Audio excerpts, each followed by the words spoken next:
Heart Chakra Tarot here with the Spirit Speaks series. So let's see what the message is for those of you watching.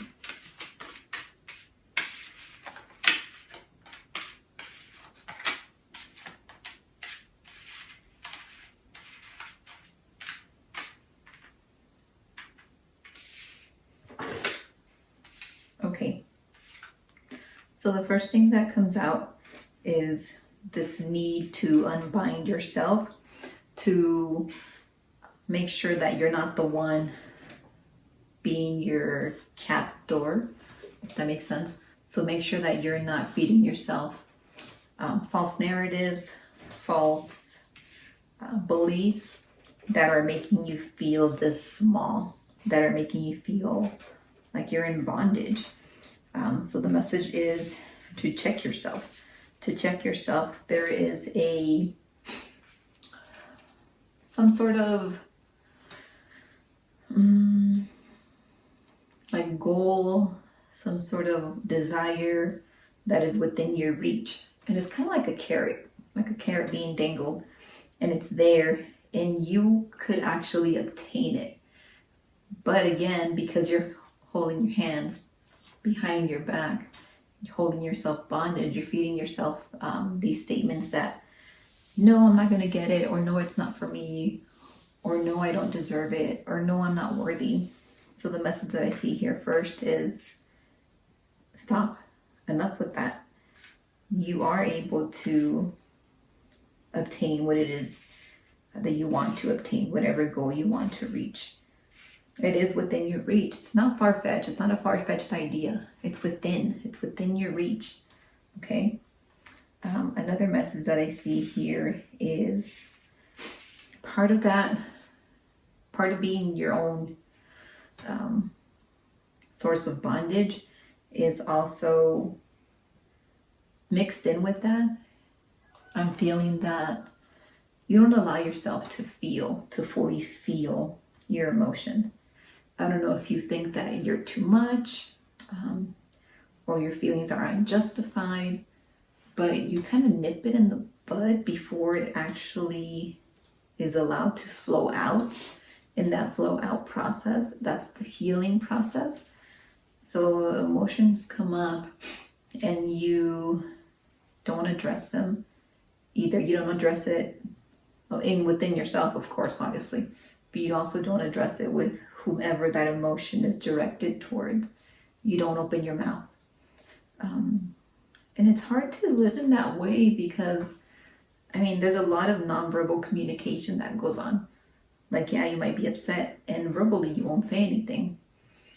But then you have like a stink face, right? Or the resting bitch face.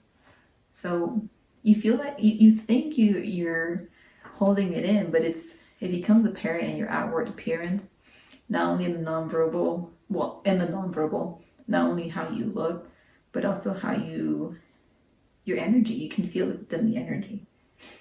So allow yourself to feel your emotions. They're valid, right? Something I heard very recently, I'm talking about within the last 3 days, is that, I don't know if I heard it or I read it somewhere, but I thought it was wonderful. It's that your emotions are valid and are justified, right?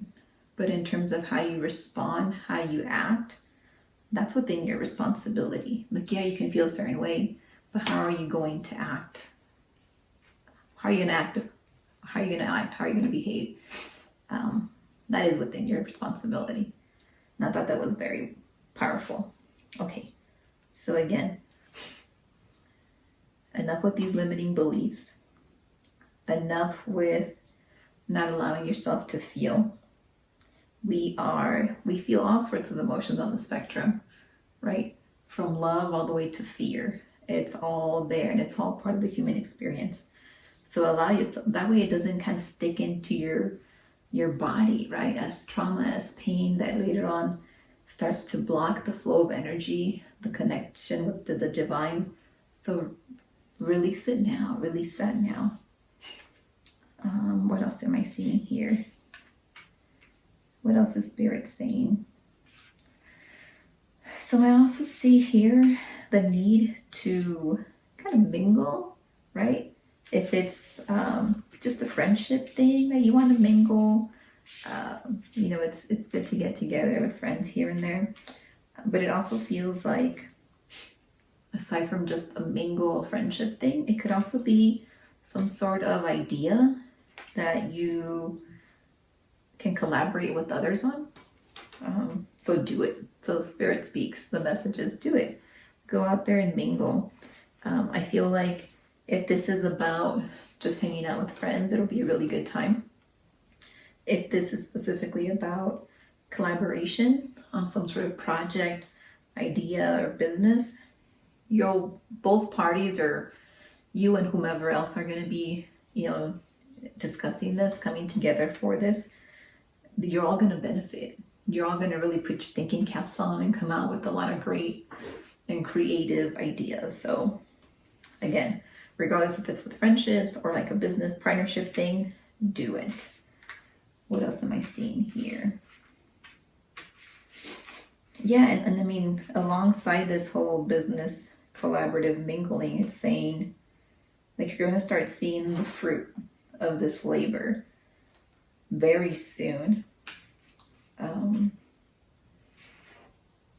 And I also feel like once we're able to tame our ego, which by that I mean like tame those false beliefs, so much magic is going to be flowing through us, so much elevated magic. But at the heart of that is allowing all this energy and healing to flow through the heart, pun unintended. So there's magic coming in, but allow it. Remove these false ideas, false things you tell yourself, false beliefs. And there's so much magic flowing. And there's this picture here, I don't know if you can see it. It says discovery. And it shows what I would consider like a god or spirit, like you're really putting their hands up as if showering you, like sending energy to you that radiates through the heart. And once it comes in through the heart, it therefore radiates the whole body. And it has a picture here of a flower. So for me, it's discovering your magic, discovering your truth. And by no longer, you know, being the one to hold yourself in bondage, by allowing yourself to feel, by collaborating on whatever project you have in mind, or using your friends as a group of people that you can bounce ideas off of. There's this whole rejuvenation taking place within you. Again, this is this card here, Discovery. It's such a beautiful card. And to me, this depicts spring, right? New blossoming, new energy, new life, rebirth. So I'll have to take a picture of it. But just the flower there looks so happy too. So that's the message from Spirit on this Spirit Speaks series. Please let me know if you have any questions. I would love to read your comments below. Thank you so much.